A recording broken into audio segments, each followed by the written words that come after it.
اعوذ باللہ من الشیطان الرجیم بسم اللہ الرحمن الرحیم۔ السلام علیکم ورحمۃ اللہ وبرکاتہ۔ الحرم آن لائن قرآن اکیڈمی میں خوش آمدید۔ آج میں آپ کو رزق کے متعلق ایک بہت ہی پیاری حدیث مبارکہ پڑھ کر سناؤں گی، لیکن اس سے پہلے میں آپ لوگوں سے گزارش کروں گی کہ آپ لوگوں نے اس پر عمل کرنے کی کوشش کرنی ہے اور اس کے ساتھ ساتھ اپنے دوستوں میں اسے ضرور شیئر کرنا ہے اور ہمارے ساتھ صدقہ جاریہ کا حصہ بننا ہے۔ تو چلتے ہیں حدیث کی طرف۔ رزق انسان کی تلاش میں رہتا ہے۔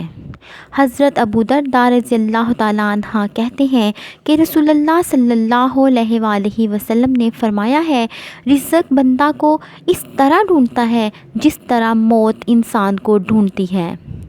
اس لیے ہمیں چاہیے کہ ہم رزق کو پانے کے لیے کسی قسم کی ہیرا پھیری نہ کریں اور نہ ہی بے صبری کا مظاہرہ کریں، کیونکہ اللہ تعالیٰ نے جو رزق ہماری قسمت میں لکھ دیا ہے وہ ہر حال میں ہم تک ضرور پہنچے گا۔